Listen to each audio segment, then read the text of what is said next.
Albania ও উত্তর মেসিডোনিয়ার মধ্যবর্তী হ্রদ ওহরিদ। ইউরোপের সবচেয়ে প্রাচীন এই হ্রদের তীরে পুরাতত্ত্ববিদরা এমন এক জায়গা খুঁজে পেয়েছেন যা ইউরোপের সবচেয়ে পুরনো মানুষের বসতি হিসেবে মনে করা হচ্ছে।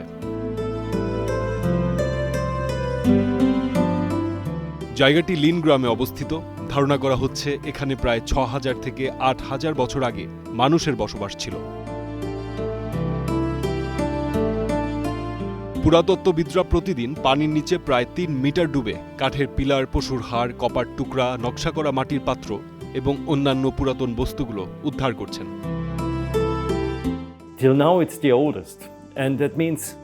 ইতালি, স্পেন ও ইউরোপের অন্যান্য প্রাচীন বসতি থেকে প্রায় ৫০০ বছর বেশি পুরনো এই লিন গ্রাম। একে ইউরোপের সবচেয়ে পুরনো জলাভিত্তিক বসতি বলা যায়।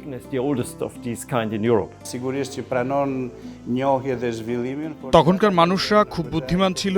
এলাকার মানুষরা কৃষিকাজ করত, পশুপালন করত, পাহাড়ে শিকার করত আর নদীতে মাছ ধরে জীবনযাপন করত। অনুসন্ধানের অংশ হিসেবে পুরাতত্ত্ববিদরা এখন পর্যন্ত মাত্র ১% জায়গা খনন করেছেন। তবে এই বসতির পরিধি রয়েছে প্রায় ৫০ বিঘা এলাকা জুড়ে।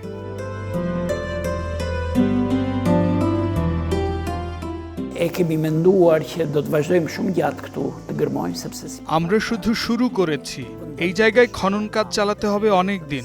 ভবিষ্যতে এখানে অনেক কিছু আবিষ্কার হবে।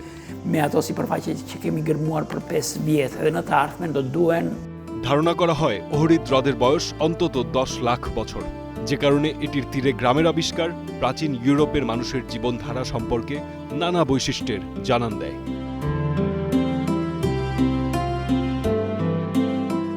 ফারদিন খান, স্টার নিউজ।